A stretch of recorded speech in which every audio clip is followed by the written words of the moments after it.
Welcome, dear readers. You're listening to Time to Read, a Winnipeg Public Library podcast book club. We are recording today in the Idea Mill at Millennium Library. We would like to acknowledge we are on Treaty 1 territory, the traditional lands of the Anishinaabe, Cree, and Dakota, as well as the birthplace of the Métis Nation and the heart of the Métis homeland. Our drinking water comes from Shoal Lake 40 First Nation in Treaty 3 territory. In this episode, we will be discussing Charcoal Joe by Walter Mosley. I'm moderately difficult Dennis. I normally work here at the Idea Mill, but it's still closed at present, so I've been working at the Henderson Library recently. Across the table from me is... Hi, I'm Kirsten Drymouth Werman. I didn't know we were doing these. I didn't know either. Just came to me. And you can find me at the Harvey Smith Library. Across the table from me is... Hi, I'm Trevor Brain Tickler Lockhart. You might find me at the Louis Riel Library most days, but today you find me here amongst my colleagues and friends. And across the table from me is... I'm Sleepy Erica Ball, and I'm back at Fort Garry Library these days. A good book can carry me away from an average and ordinary day, yeah. So keep it down, leave me alone, close the doors and turn off the phone, 'cause all I ever really need is a little more time to read. And you, dear readers, we couldn't do this without you. We love receiving your questions and comments because they add so much to our discussion. Let us know how you feel about the books we're reading by emailing us at wpl-podcast@winnipeg.ca or leaving a comment on our website, wpl-podcast.winnipeg.ca. Find out if your comments made it on air by subscribing to Time to Read on iTunes, Google Play, YouTube, and other fine podcasting services. Be sure to stick around for our special segment, Nerd Words for Word Nerds. In a minute, Trevor is going to spoil everything by giving us a summary of this month's book. But first, Kirsten will give us a bio of the author. Walter Mosley. And I should say that I've taken this bio from a mixture of his Wikipedia page, encyclopedia.com, and some various interviews that I've heard and read. So Walter Ellis Mosley, born 1952, is an American novelist, most widely known for his crime and mystery novels. He was born in California. His mother was Jewish, ancestors immigrated from Russia, and his father was an African American from Louisiana. His parents tried to marry in 1951, but even though the union was legal in California where they were living, no one would give them a marriage license. He grew up in Watts and Pico Fairfax district of Los Angeles, so he lived through the Watts riots in the 1960s and also the Rodney King riots of the 1990s. So it's really no surprise that he speaks so much in his books about racism and the inner city lives of African Americans. He was an only child. He graduated from Alexander Hamilton High School. I normally don't say where people graduated high school. But I thought that was sort of fun. Sorry. And he describes his father as a deep thinker, a storyteller, a black Socrates. His mother encouraged him to read European classics from Dickens and Zola to Camus. He also read a lot of mysteries like Raymond Chandler. And so I think also there was then this blend of kind of suspense and philosophy within his books. He actually earned a political science degree, and then he was working on his doctorate in political theory when he left that and began working as a computer programmer in the 80s. So then while he was working for Mobile Oil as this computer programmer, he read The Color Purple by Alice Walker and was inspired and decided to take a creative writing course at the City College in Harlem. So he only started writing when he was 34. And I guess he's a very prolific writer. He's written, I think, 60 books. And I think he writes every single day, and sometimes he puts out like 2 books a year. And he's written mysteries, Afrofuturist science fiction, as well as nonfiction politics. His first published book was Devil in a Blue Dress. So well done, 34. And then his first published book was then also made into a 1995 movie starring Denzel Washington. He talks about his desire of writing about Black male heroes because he says hardly anybody in America has written about Black male heroes. There are Black male protagonists and Black male supporting characters, but nobody else writes anecdotes about Black male heroes, which made me think about, what was that book that we read last summer, The Changeling? You're right. And Victor LaValle. Victor LaValle, and where we also talked about that it was there was a Black hero in that book, and we spoke of it being sort of a unique thing to have that Black hero. I remember nothing except the boiling water scene. Oh, geez. Yeah. It's memorable. Well, you should go back and listen to our podcast, Mr. Lockhart, Brain Tickler. He has been very concerned about sort of the lack of diversity in all levels of sort of his work, and especially publishing. So he established the Publishing Certificate Program at the City University of New York to bring together book professionals and students from a wide range of racial and ethnic backgrounds and economic backgrounds too for courses, internships, and job opportunities. Yeah, I mean, I could go on and on. He was a very fascinating character to read about, very smart. And I was just listening to a podcast on my way here as well. One of my podcasts that I've been listening to lately, Pandemic Tales, I think it's called, where the host is talking to a bunch of writers and creative folks during the pandemic. And Walter Mosley was one of them. So super interesting person. That is Walter Mosley. Mm-hmm. Does he play an instrument? No. Because he kept saying he kind of sounded like the kid in the doctor computer guy. Oh, Seymour. Right. Yeah. Right. Well, and like Charcoal Joe a little bit then too, because of the well-round, he's really smart in a bunch of different areas and not just one specialty. I mean, sorry, now I'm like kind of, but he did talk about why he called his father Black Socrates is that he knows there are so many really brilliant folks in sort of the Black community, the poor white communities, like all of these communities that are economically disadvantaged, but they have lots of smart ideas, and they share it with maybe, around the kitchen table or at the barbershop, but they don't actually have a venue to share it in a broader sense. And so he learned so much from his father. So I think that's why he's maybe brings that in, to his Charcoal Joe. That was my succinct and short bio. Oh, right. And I will do a brief synopsis for the novel Charcoal Joe. Life seems to be finally turning around for Ezekiel Rollins, or Easy Rollins to his friends and enemies. He just opened his own PI agency with 2 other partners, and he has a plan to propose to his longtime girlfriend. What can possibly go wrong?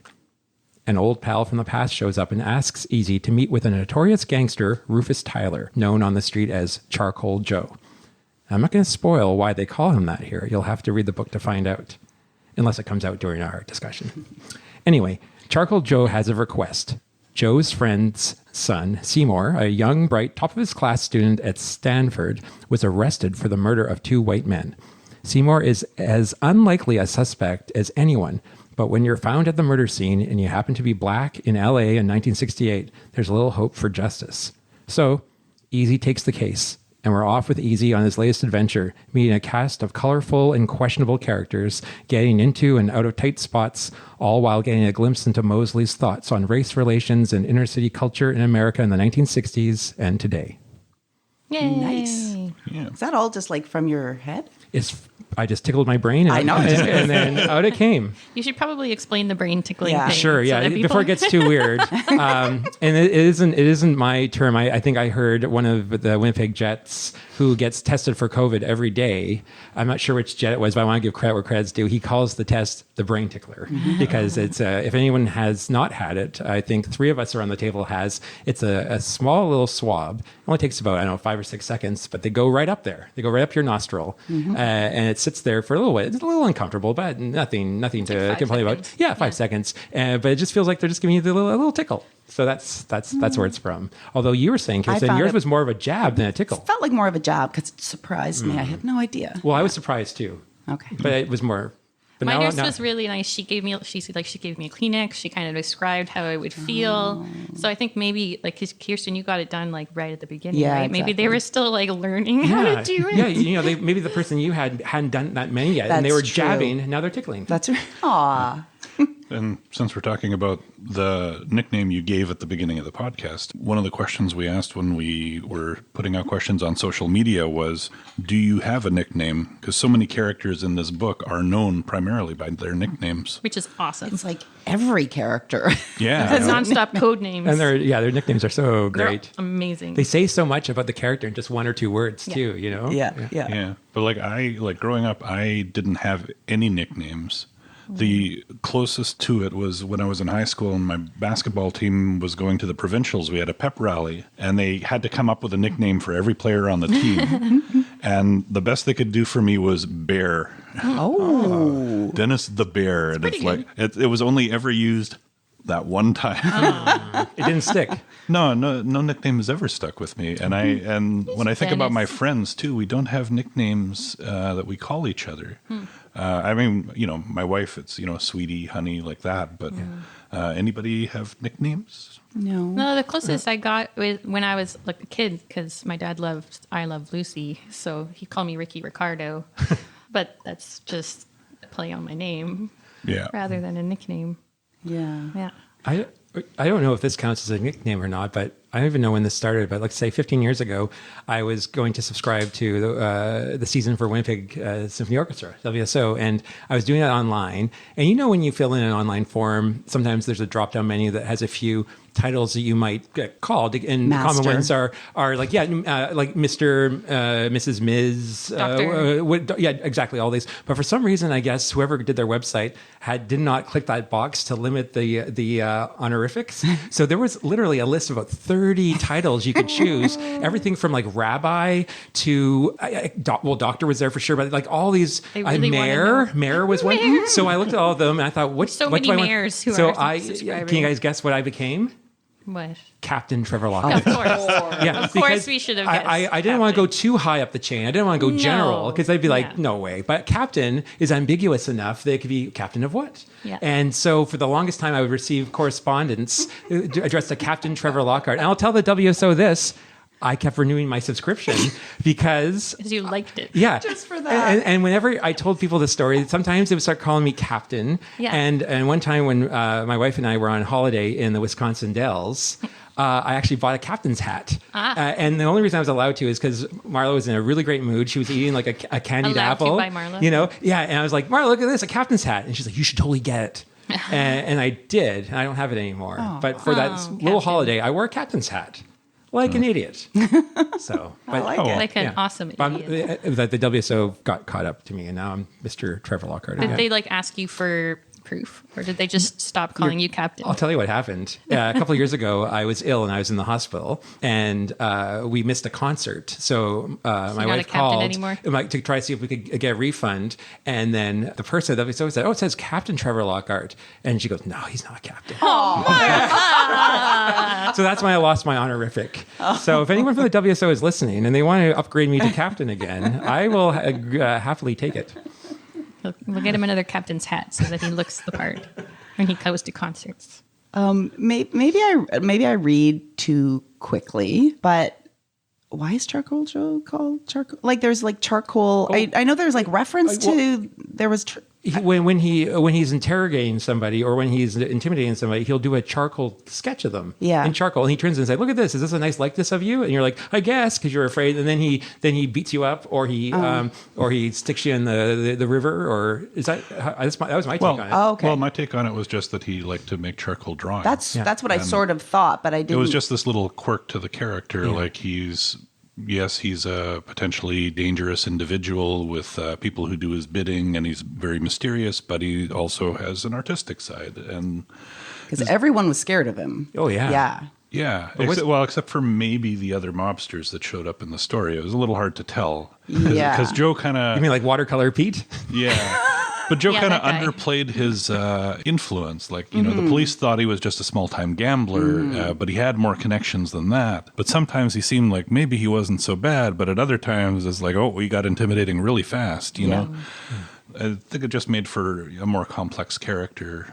Yeah, just a little bit of insight into him with even just that little bit of knowledge. Yeah. Yeah, but that's one thing I found about the book and other writings of his that I've read recently is just a lot of times you read a book and some of the side characters, they're not very well fleshed out, but a lot of Mosley's characters are very well fleshed out. They're not, even the thugs often have something that distinguishes them and gives them a bit of character. So there's a lot of characterization going on, which I thought was really good. I liked Fearless. I mean, everyone liked Fearless. Fearless was awesome. But yeah. Well, and I liked also how they kind of introduced Charcoal Joe, because there were, you just hear little bits and pieces. Oh, I heard he did this, and you get this image of him before he's ever introduced. Right. And it was a little bit, it reminded me of like Kurtz in Heart of Darkness, where you hear about him for so long, and then you finally meet him. And so maybe he isn't as bad as everyone thinks, but he's got this reputation out there. And so when you do finally meet him, you're like, oh, this is the guy that,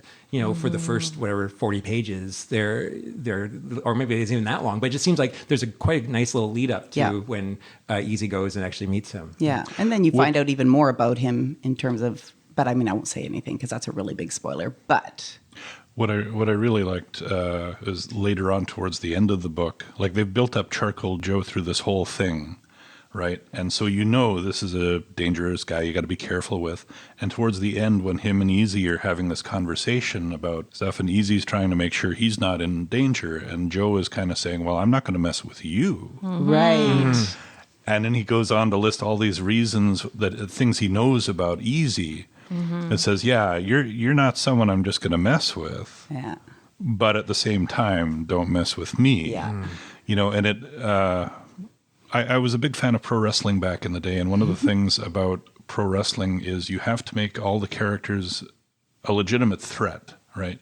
If your big tough person is going and wrestling some nobody, it doesn't impress anybody. But if you're when you're building someone up to fight the champion, they've got to beat down a bunch of people and do it in a convincing way to make them a realistic threat. And that's how you know your champion is a strong champion, right? And it's the same thing here. It's like, Easy and you've seen all these things he's doing, but at that moment when you're already so convinced that Charcoal Joe is this really dangerous person, he acknowledges his respect for Easy. Yeah. And I thought that was a really strong moment there. Yeah. And there were a lot of good moments in this book. Well, I mean, and it being the 13th or 14th or whatever in the series, as soon as you start reading, you get this idea that Easy Rollins is a legend because everywhere he goes, people are like giving him haircuts for free and cars for free. And every character you meet is like, oh, it was like I had saved his sister from a kidnapping ring 4 years ago. And it's like, what? Who are you? Like... He's walking around like a living legend. And he had slept with everybody. Or he's already slept with everybody or everybody's sister, but everybody loves him and just like wants to make his life easy or is scared of him. And like you say, that's because it's the 14th book in the series. But it also just added this like mystique, right? Where it's like, what's that story about? Yeah. Like, I have to admit, so interesting. I was a little nervous when I started reading this book because we were going to ask a bit about, series books and whether you normally start at the beginning or whatever. And I'm a person who really likes to start at the beginning of a series.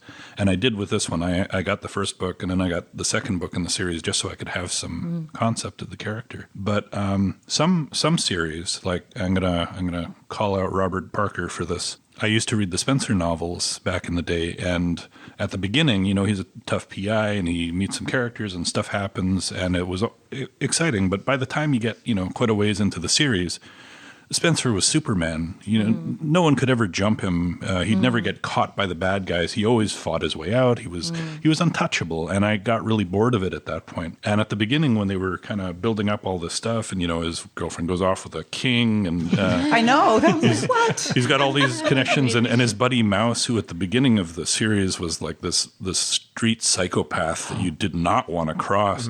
Yeah, but I didn't really have a sense of him. Yeah. Except for how people described him, like person. Because he's essentially an international psychopath now. But I was worried that he was going to fall into the same thing. And about a quarter of the way through the book, I was thinking, I don't know if I really like this. But then it continues on, and it's like, oh no, he is still vulnerable. He's still working stuff out. He's still got a lot of that character and stuff. And he didn't become a Superman character, which I really don't like in detective fiction. Yeah.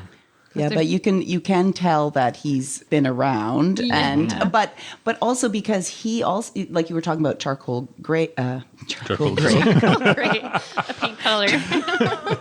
Charcoal Joe had lots of connections. Well, Easy had a ton of connections, Yeah. like you were saying, getting all these free haircuts and everything, and it just felt like he knew where to go to get information. He knew the person that would have the information he Yeah. needed, and that person happened to owe him a favor often, and Yeah. Well, and he's talking good at his job. talking about jumping into a series partway through, a couple of our listeners weighed in on Facebook with their thoughts about whether reading a series in order is the way to go, or if you can jump in. So Amir Julio writes, "It pains me not to read in order and also not to finish a series." And then they say, which is why Tales of the City was great, but aggravating. 9 books. I like to update that I am on book 4 now. Wow. And I can get you that Yes, collection. please. I I'd lent like it to a that. friend, but as soon as she's done, I can get you. And I'm next in line. yeah. So that's Amir's take on it. Eileen Gilbert says, "It depends if each book contains its own story or if its purpose is to carry the bigger narrative forward." And then she has a very astute distinction. She says, "Most mystery series are the former. A lot of fantasy series are the latter." But I pose this question to you, Eileen.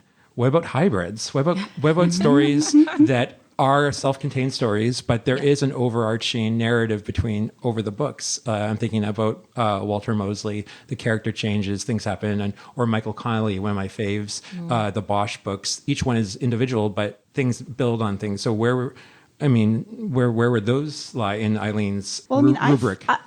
This is the only Easy Rollins mystery that I've read, and I found it, like, I didn't find it confusing or... It was super enjoyable. Yeah, it was quite enjoyable. And this is the 14th, like you were saying. Yeah, because I And- figured some of the stuff is referencing probably are in other stories, and some of it for just sure. but I was okay with that. Yeah, me too. Yeah, Me too. yeah, Like, I mean, yeah. there was a bit of, so how did Feather come into his life? Yeah. Like, how Yeah. did this 13-year-old girl? I mean, some of that is then also explained, Right, a little bit, but you can read it as a standalone. Oh, I would say. I think. Yeah. Like, Yeah, absolutely. Yeah. It may also depend on the author. Like, some authors are much better at providing backstory without hitting you over the head with it or dragging it down. Others not as good. And Walter Mosley was pretty good. I won't say he's the best I've read at that, but considering how good the writing was in other aspects, I will forgive him not being quite as smooth as certain other authors. And 14 books is a lot of content to It try is. to Yeah. recap. Yeah. Shundran79 on Instagram actually said, "It pains me not to go in chronological order. I feel like I'm missing out on something good." Yeah. But To which I would say that when reading series, I do by publishing order, not Okay. necessarily by chronological order. So, like, if a prequel is written, I don't read it before the Right. I go in the order that it's written. I agree fully. Yeah. That's very smart, I think, because I made that mistake when I read the Narnia series for the That's first exactly time. what I So was I thinking started of. with The Magician's Yeah, Nephew, don't start with that. which kind of like you're introduced to Aslan in a kind of a weird offhand way. And then I read The Lion, the Witch, and the Wardrobe, and there's all these references. I'm like, well, yeah, that's Aslan. And then when he shows up, I'm like, oh, big deal. And I was like, no, I Yeah. should have read Lion, the Witch, and the Wardrobe and then But the enjoyed that. publisher has numbered them, I like know, 1, 2, 3. I know. It's so bad. I always counsel library users to say, no, you want to start with Lion, Yeah. Witch, and Wardrobe. And then, Yeah. but Yeah. that's just one example. Yeah, I agree. That's a good point. I think the same thing with Star Wars. You should start the way that they came out. Don't go to the No. prequel. You know what? There's a very interesting. People have very strong opinions of the order to watch Star Wars. Sure. This is my order. You can agree with it or not. Episode 4. Yep. Episode 5. Then jump back. Episode 1, 2, and 3. Interesting. Treat all of that as like a dream sequence prequel. Then number 6, Return of the Jedi, Yes. and then the last 3. Very interesting. I feel like, have you not shared that? I probably have. Okay. Yeah. Maybe I wasn't here that Well, day, 'cause I I don't mean, remember hearing that. I apologize if our listeners have heard that already, but I Then stand by it. again, Maybe I just wasn't listening. Because at the end of Empire Strikes Back, Han is frozen. The rebels are in like dire straits. Yeah. And then you're left there hanging. Yeah. And then you get to go back, see all the beginning and all Yep. that business. And then the whole, the thing I that get it. annoys me just about pop culture is I watched Empire Strikes Back with Audrey, and the big reveal of Yoda was kind of like my big reveal of Aslan. She's like, well, that's Yoda. Yeah. I'm like, well, you're not supposed to know that's Yoda until he says it's Yoda. But of course she knows what Yoda looks like because he's just around everywhere. Yeah. And so anyway, what are you going to do? Yeah.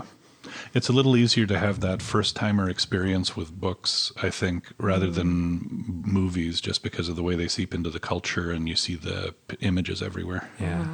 I found when I was reading this book, it almost felt like I was also hearing it, like the way he was writing. Yeah. It was like this sort of narration, but also like I was watching some sort of noir kind of, the way he sort of described how the ladies looked, fatales. or even just like the offices, or how someone walked into a room. Like I could totally hear this. I did get a little bit tired of how sexy every single woman was. Yes, and how they all wanted him. Like, really like bad. he had like what? I mean, what's it a was feller the to 60s, do? right? Like everybody was. But when your movie Avatar is Denzel Washington, Well, what are you going to do? Yeah, see, I had Denzel Washington's voice in my head. I didn't watch the movie with him in it. I tried to find it, but I haven't seen it wasn't either. able to. But I just had Denzel Washington's voice in my head as Easy Rollins, which made it a lot easier to follow along. Right. Yeah. I should have reminded. But it's interesting you said, Kirsten, about the whole first-person narrative and describing how people look, because I think that is a hallmark of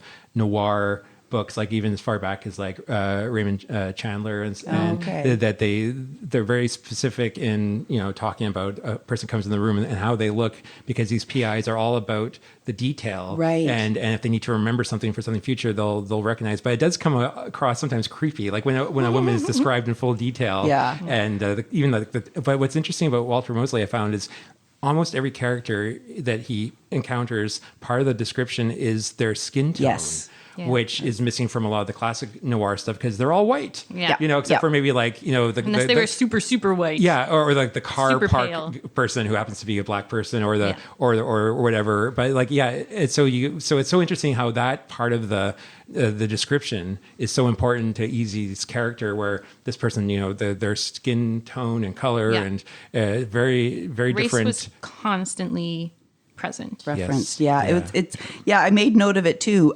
Which must color of an overcooked bran muffin. Yeah, Or the most even amazing- yeah. even in this, she was maybe 40 with a face that would be beautiful 20 years after her death. Her skin was black and flawless. Even when she wasn't talking, her mouth seemed to be saying something elusive. Like I can hear this. Evocative. But that's interesting, because I don't read a lot of mysteries or noir or anything. So because I totally noticed that he described everybody fully. And so that makes sense. Yeah, he's a PI. He needs to kind of pay attention to those. Well, and also, like, when you're reading most of the noir novels out there, if they don't tell you anything about the person's skin color, they're white.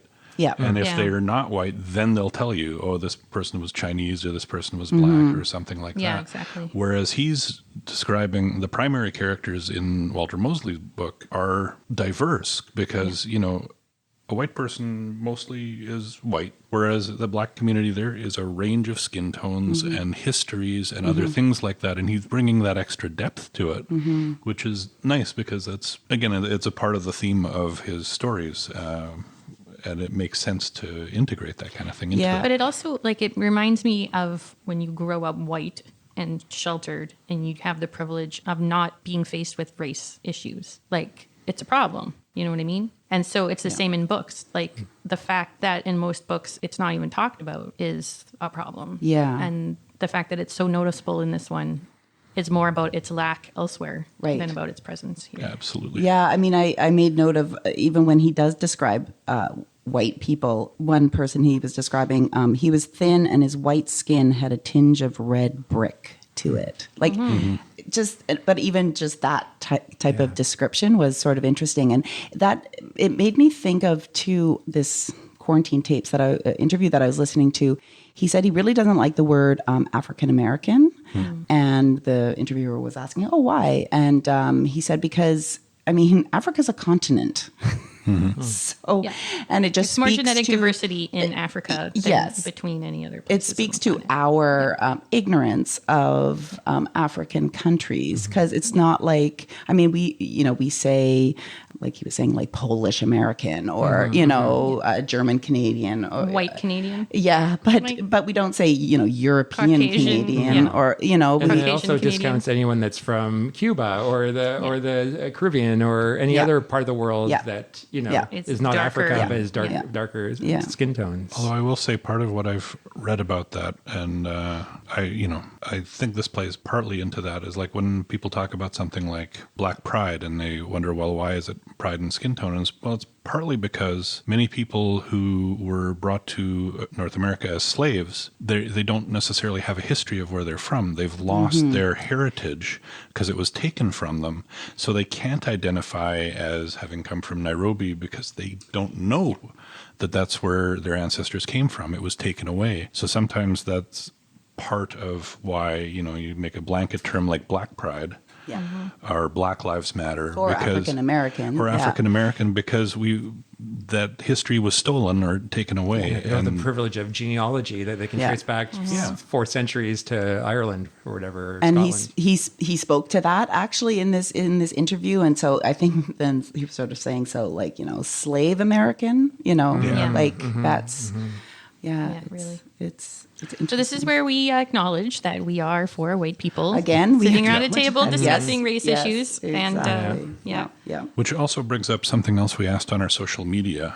Because Easy Rollins is a Black detective living and working in a racist America, and the story has a lot of racially diverse characters and descriptions, and considering the events of very recent and contemporary and ongoing, with the Black Lives Matter movement, have we been reading more books that expose us to Black, Indigenous, person of color experiences and things like that? And do we have books that maybe we would recommend on that front? I mean, I think that there are so many lists being shared right now. And so I know that there are lots of books that can't even buy some of them, like, How to Be Anti-Racist. You can't even buy that anymore in stores, it seems. And this is also why I enjoyed reading this book, because it wasn't necessarily on any of these lists, and yet it was so rich in terms of how it spoke about all of these same issues. you can't even go to a diner Yeah. without having the cops called on him. Yeah. Right. Yeah. And he's just sort of explaining that as, and this is just what happened. We didn't pick it because of that. So I would say, in addition to any of the lists being made by people in the communities, minority communities that you might not be reading, check out your favorite genre and see if there are any people of color. Well, there will be people of color authors. There might not be many, but read those or buy those. Look for Asian authors or Indigenous authors or Black authors. If you like fantasy, look for them in fantasy, because there's amazing sci-fi centered in Africa in the future. So just go with what you're already interested in, but diversify. I was a big fan of the Marvel series that they had on Netflix, including Luke Cage, which is the main character is a Black man with superpowers, just like the rest of the series. And after I had watched the series, I came across an article talking about how in that series, one of the things that stood out from other Marvel series is that a lot of characters in that book read books while in the show. Like, they would sit around the barbershop and they'd be reading books. And so they made a list of the different books and things that were referenced in Luke Cage. One of them was Walter Mosley, which was one of the reasons that he was on my mind and why I had suggested it as a book for us to do. Oh, that's interesting. But these were, a good selection of books. So I'm going to try to remember to put that in our show notes if I can find that article again. Well, and I know for myself, I definitely had to check my own bias and privilege when it came to noir books, because before reading Walter Mosley, if I had to name 3 or 4 noir authors, I would be naming white men, to be honest. And I did a little digging, and I found a couple of resources that have lists of, if you enjoy detective noir, there's a list of authors who are, to use the term, African American mystery writers, but which we can put up on the show notes, including Walter Mosley, or like Chester Himes is considered the sort of the father of noir. He wrote stories right at the same time as Raymond Chandler, but not known as well. But the thing that I found interesting with this list, how so many authors actually are women as well who write in this genre, which when you think of noir, I don't necessarily think of that. So there's a list of African African-American women authors who, spoiler, one may or may not be in my Tell Me About Another book anyway, series. So anyway, it's very interesting. I learned a lot by researching noir authors and African-American authors. Well, and that's why I also found it interesting when I was researching Walter Mosley that he started this publishing house sort of school through the college in New York to make sure that we do hear more of these voices, and they do get published because they're out there. I just shared on social media that I just finished reading the graphic novel version of Kindred by Octavia Butler, and it was amazing. Since I joined this podcast, I now read like way more graphic novels for some reason. But I'm diversified because of this. Yeah. Anyway, it was really good, and I admit I haven't actually read Kindred, so now I'm definitely going to take that on as well. When you were talking about in the Marvel comics and the lists of books, and they really love to read, and they were reading all the time, I was noticing that too in this book as well. I mean, he even talks about how I love to read and I love words, and you can tell that.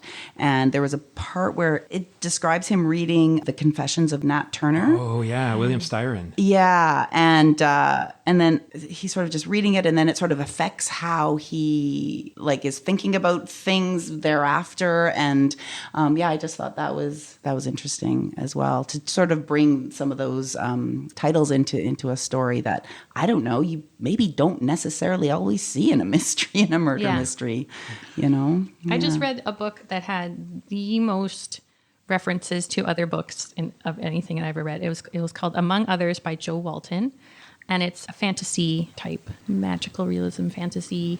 It was very good, but the main character is a young lady who reads constantly, and I think it takes place in the 70s in Britain.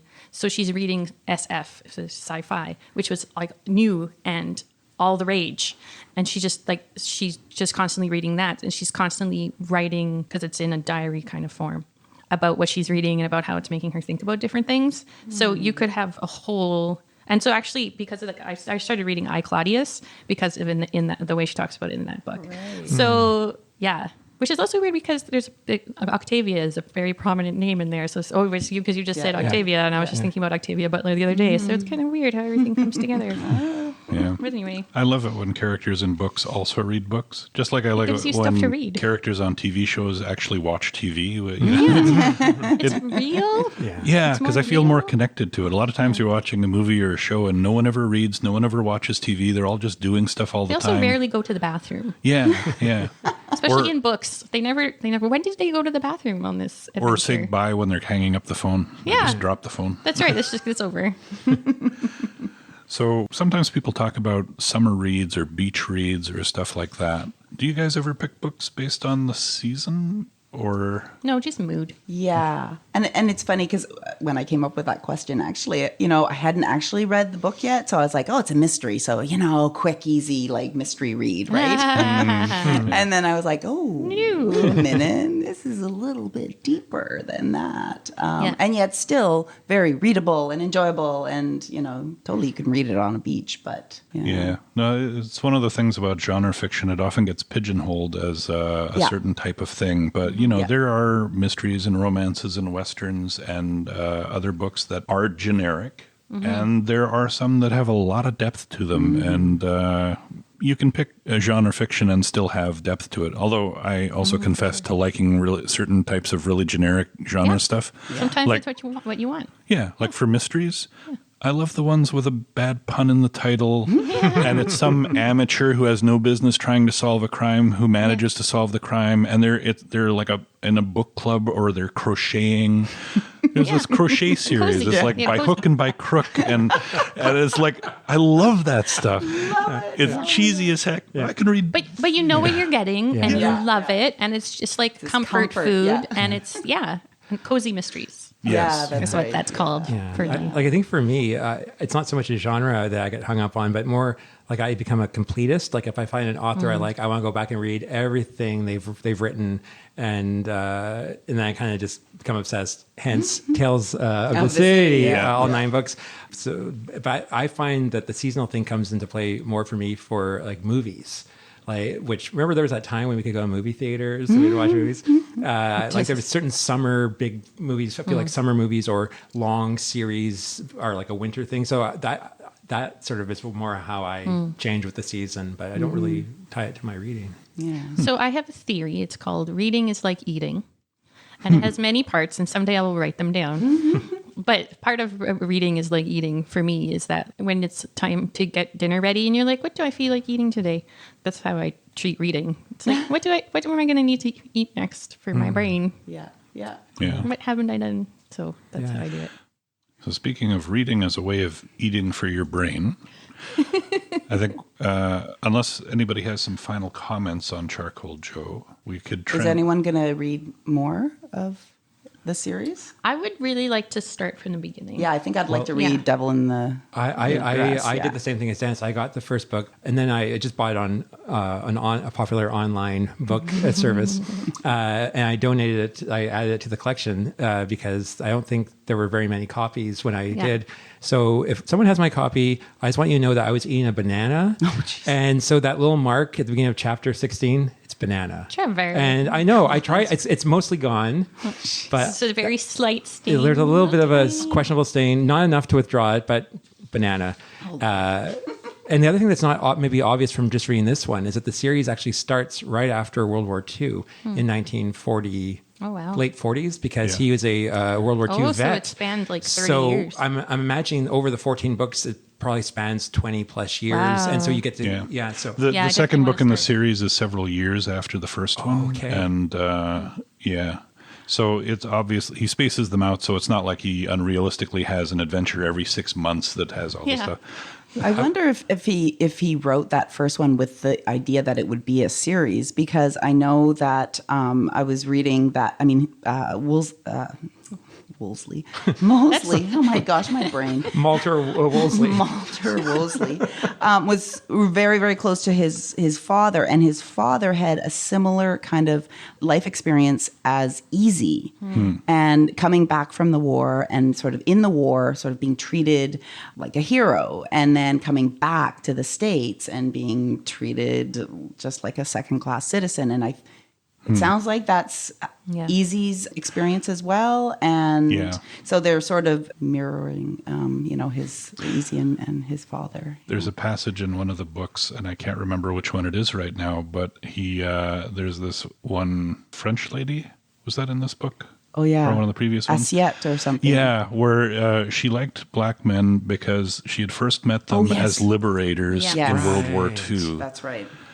So now we'll move on to the most awkwardly worded segment of our show. Can you tell me a book I would also like? Has anyone got any recommendations? Sure do. Yeah. I alluded to one earlier, but I can... Okay, well, as I was mentioning, I found an interesting group of authors. The one I want to recommend, her name is Eleanor Taylor Bland.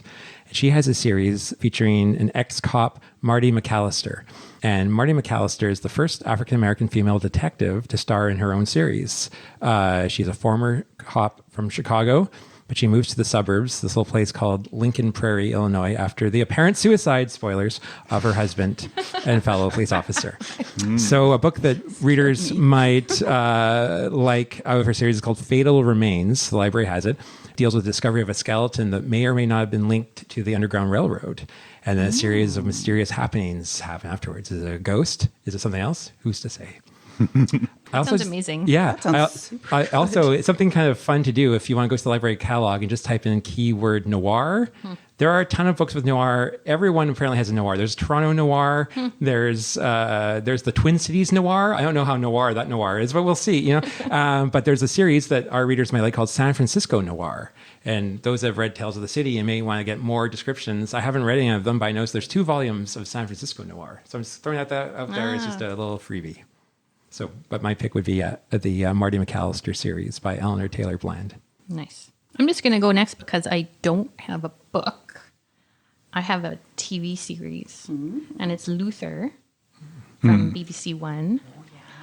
Because for some reason, when Easy was walking around, I kept picturing him as Idris Elba. And something about the way he, his character is, his own methods, and he's his own legend, and everybody knows him, reminded me of Luther, the character, as well. Luther is a cop, but he doesn't, he's a rogue cop. He doesn't follow the rules, and he's always breaching protocol and using semi-illegal or illegal methods and getting violent. But he has his own code of how far he'll go, and he refuses to kill even when his own life is on the line. So he's very moral in his own way, even though it is his own way. So if that sounds good to you, it's an amazing series called Luther, and it's on BBC One, starring Idris Elba. Well, you might want to read this book if you liked Charcoal Joe, is Thomas King's Dreadful Water series. And we know Thomas King from The Inconvenient Indian and Greengrass Running Water. Love Thomas King. But he's written this mystery series about this Cherokee ex-cop turned photographer turned detective, Thump Dreadful Water. And I think there's 3 or 4 books in the series. I think I just read the last one too. I just read one, Obsidian. But again, it's okay. You still get a sense of who Dreadful Water is, and very similar to, because I'd read Obsidian first, and then I read Charcoal Joe, and it's similar in that just some of his descriptions, just everyday descriptions, you just sort of realize, oh, I don't normally meet these types of characters in books that I read, and it just sort of brings into play again, sort of the whiteness of so many books. I found it very enjoyable. I like Thomas King's writing, and like I said, I don't read a lot of mysteries, but it wasn't also very complicated for me. The Charcoal Joe, it felt complicated to me, and there were lots of people. And there were lots of people. Yeah. Yeah. And Obsidian, there were still lots of people, but I don't know. I think I felt like I could also follow a little bit easier. But so yeah, that's the Dreadful Water Mysteries series by Thomas King. Just before we get I just wanted to speak about all the characters in Charcoal Joe. I love the part at the end when Whisper says, "I think I might need you guys Tuesday night," and then it was because I'm no questions asked. Yeah, the other 2 partners have their own thing going on through the whole book, and you wonder, and then you finally get a little glimpse into what Whisper's been working on. You're like, what? This is. But anyway, that's all. There's a whole other plot. Yeah. There's a whole story going on. There's a whole fan fiction thing you could write about what Whisper's up to. Absolutely. Yeah. So at the beginning of chapter 13 of Charcoal Joe, Easy reminisced about something his father told him when he was a child in the tiny town of New Iberia, Louisiana. And though it's not mentioned in the book, that's where Easy was born. I paused when I read it because it reminded me of another noir mystery series that's connected to New Iberia, the Dave Robichaux series by James Lee Burke. Dave Robichaux starts out the series in the Neon Rain as a police detective in New Orleans, Louisiana, but in subsequent books in the series, he spends most of his time in New Iberia, and so much so that the New Iberia travel and tourism page actually has a whole section on James Lee Burke on it. Like Easy, he's a veteran with a complicated and difficult past who makes a lot of ethically compromised choices in order to mete out some small measure of justice. Like Easy's friend Mouse, Dave's best friend Cletus is a violent and dangerous man whose story weaves in and out of Dave's life regularly. Both Robichaux and Rollins live in a world where even their friends are hard to trust and they're surrounded by racism, corruption, and injustice. Unlike Easy, Dave is white, so his interaction with the racial issues of his time and place play out differently, but the issues are a part and parcel of the world that they inhabit. And because I strongly prefer starting a series at the beginning, I'm recommending The Neon Rain, which we do have at WPL. If you like movie adaptations, though, keep an eye out for In the Electric Mist, which features Tommy Lee Jones as Dave Robichaux and Jod Goodman, speaking of nicknames, as Julie Baby Feet Balboni. Baby feet. John Yeah. Goodman. John Goodman. I love him. I love John Goodman. Yeah. It's an adaptation of the 6th book in the series, In the Electric Mist with the Confederate Dead. Ooh, good recommendations. And now we will move on to Nerd Words for Word Nerds, everyone's favorite segment of the show, where each of our hosts boils down their most prevalent thoughts of the past month into one word. Who would like to go first? I'll go first. I have 2 words. One is the smart word, and one is the real word that I wanted to talk about that's been bugging me. So the smart word was from Among Others by Joe Walton, and it's bibliotropic or bibliotropic. And the quote is, bibliotropic, Hugh said, like sunflowers are heliotropic. They naturally turn towards the sun. We naturally turn towards the bookshop. Or the library. Because in our case, the library, because I know a lot of library folks who go to other places can't not check out the local library. So, okay. So that's my smart word to cover for my other word, which is but.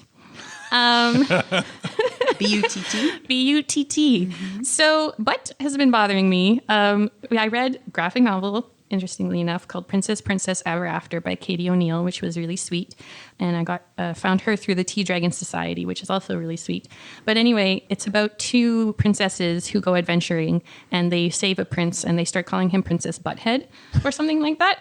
And I was reading it to Meredith, and we could not laugh every time I said butt or butthead. And so that was the word of the day for a while in my house. And then I started to think about butt and butthead and why is head butt and butthead two different things, and can you ever butt somebody because of the different things. So I had to look up butt, and so I looked up butt, and Wikipedia or Wiktionary has a very long article on butt. Wow. And I just, but to answer the question is, it's 2 different butts. One comes from the end of a thing or the bottom of a vessel or something like that. And then Of a gun. Or the butt of a gun. But Cigarette when butt. you get into cigarette butt, there's actually lots of kinds of butts. And the verb to butt comes from a whole other etymology. So Buttress. you could technically butt someone. Yeah. There's also a butt that is a unit of measurement similar to cask for containing liquids. It's 126 wine gallons. That's a big butt. Yeah, there's a big butt, and there's pictures on Wiktionary if you want to find out all about that kind of butt. That was my deep dive. So can butt. So can a butt a butt a butt? Yes, it can. Yes. It's one of those really weird English things. And then there was something where how buttock is actually like half a butt. No. So, yeah. Well, yeah. Well, because butt talks Buttock. would be the 2. Yeah. Yeah. Okay, yeah, sure. Yeah. I never thought of it as a singular. Yeah. Well, you have a pair So- of pants to cover a pair of buttock. It's a very strange word. If this and all it's happens actually, in the desert, you could have it happen on a butte. Yes. see? It's actually very interesting how such a non-word word is super complicated. And also, if you are interested in language, I'm also reading right now a book called Lingo, which is a Swedish guy who speaks about 1 million languages, has about like a page and a half on a bunch of the languages of Europe and about like a weird things about each of them. So there's like 60 of them in the book, but it'll be like a page and a half where he talks about like a weird thing about that language or about a certain way that that language describes things. And then he has, at the end of each, he has words from that language that have made their way into English. And then a word from that language that English should have a word for, but doesn't. So I think that's why I was specifically quite interested in where funny little words come from. Bibliotropic and butt. And butt. Sure. Well, my word this month is onward. Now, I came across this word a few years ago. Turns out that it's actually the motto of the city of Calgary. And that word stuck with me for a while. Just as an aside, Erica, don't answer this. Does anyone know Winnipeg's motto? One great city. That's In the middle of It used to the be continent. It used to be unum cum virtute multorum, one with the strength of many, but Yeah.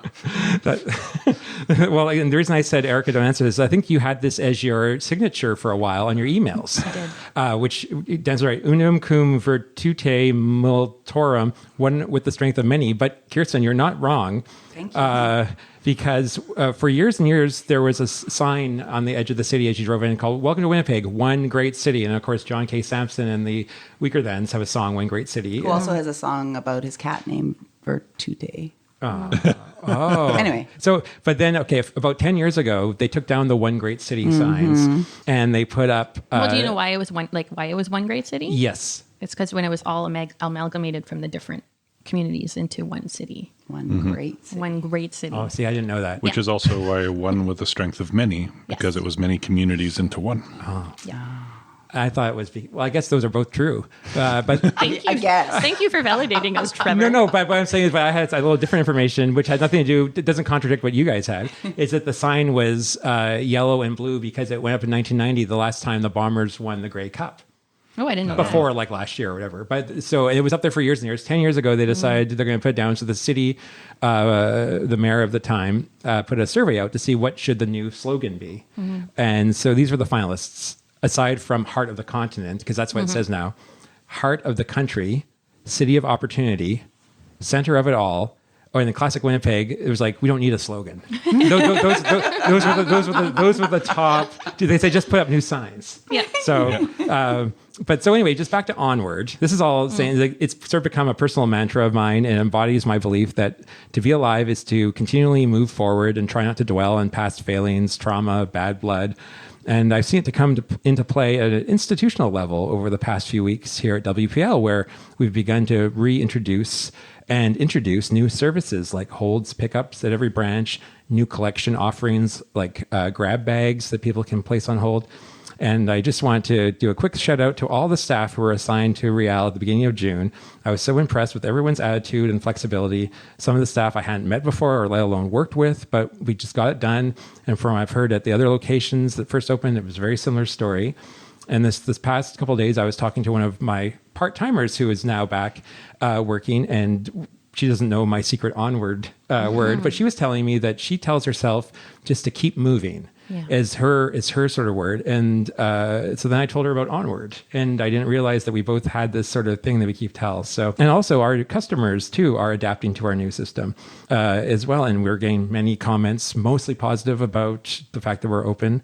And I just wanted to say something to our customers who primarily use the library as study space or access the public computers or idea mill, printers, or you just like to browse the collections. We haven't forgotten you. And like everyone else, the biggest priority is the safety of our community and the staff, and we're striving to give the best possible customer service while still respecting the public health guidelines from the province and interpreted by the city. And so I know there will become a day when we want to become more normal, and that day is coming. We just don't know when. And again, onward, Yep, onward, nice. as long as say onward. Onward.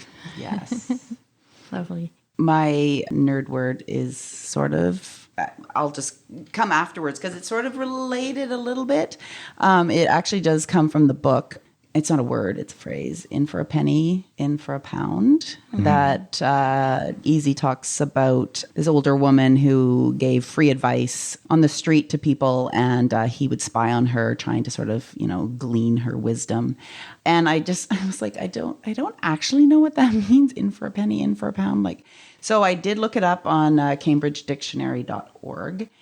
So yeah, once you've started something or are involved in it, you should complete the work, although it has become more difficult or complicated than you had expected. So it's actually from the 1600s. If one owed a penny, you might as well owe a pound, because the penalties for non-payment are identical in severity. But it just made me also think about this time that we're in right now, and especially because so many people are talking about COVID fatigue or pandemic fatigue. And I think some of us are worried that, we were all so good for those first 4 months, and now, maybe there is some fatigue, but we're in for a penny, in for a pound. We got to complete this work of keeping each other safe. And so even if you might feel like, I just need to go in there and browse the library, and you or any sort of restriction that's maybe upon you, it is difficult and it is really complicated right now. And I think more difficult and more complicated than we had all expected. But we have to complete the work so that we can go forward and onward. See, it's catchy. It is. My nerd word for this month is drawn directly from the story because my nerd word is easy. It was an easy choice. Easy can be defined as achieved without great effort or presenting few difficulties, or free from worries or problems. As a nickname for Ezekiel Rollins, it has that wonderful quality of being the complete opposite of the lived experience of his life. Easy is a very appealing word. It rolls off the tongue without difficulty, and it promises reward without significant effort. It tells us that things will be okay, we can relax and let our stresses evaporate because it's not going to be as hard as we thought. When things are easy, we can be calm and measured in our approach to the world. We can be polite and friendly to the people around us, and we can think clearly about what we have to do next. Easy is my favorite difficulty level when I play a new video game. When I'm not having my eggs sunny side up, I like them over easy. I don't even really know what over easy means in that context, but I'll order them that way at a diner because it sounds like it will be good. Easy is an aspirational word to me. It's something I think I want, something I long for life to be, but it's often more of a hope than a realization. I take it easy when I can, I strive to be at ease in a changing world, and I work towards goals that I hope will make tomorrow easier than today. Excellent. Come a long way from but. I know. I do like how it sort of... It circled around a bit, yeah. Started with but, ended with Easy. Started with biblio. Tropic. So unfortunately, that's all the time we have this month. Thank you so much, dear readers, for joining us. Our next book is The Sisters Brothers by Patrick DeWitt. Get in on the conversation by finding us on Facebook or emailing us at wpl-podcast@winnipeg.ca. Have a book you'd like to hear us discuss? Let us know. We'd love it if you hit subscribe in iTunes or your favorite podcast service. We'd love it even more if you were to give us a rate and review. Tell your book-loving friends about us, too. And until next time, make sure you find time to read.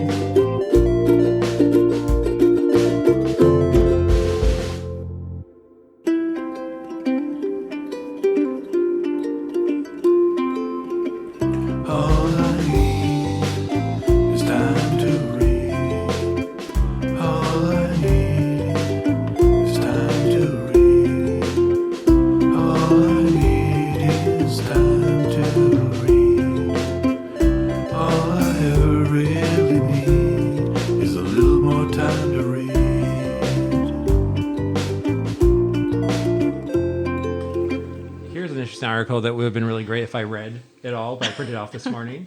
Surveying the genre, African American detective fiction. I have no idea what it says. I imagine awesome. it would give us some put it in the insightful show comments. notes. But 5 pages here of probably really good stuff that would make us all look super intelligent. But you know what?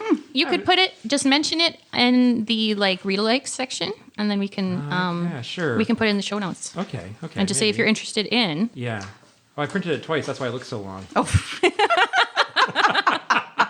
It's 2 pages. But I couldn't do it. I just couldn't do it. Couldn't bring myself to read it. Time. I could probably read it right now if you guys give me 5 minutes. But, that's fine.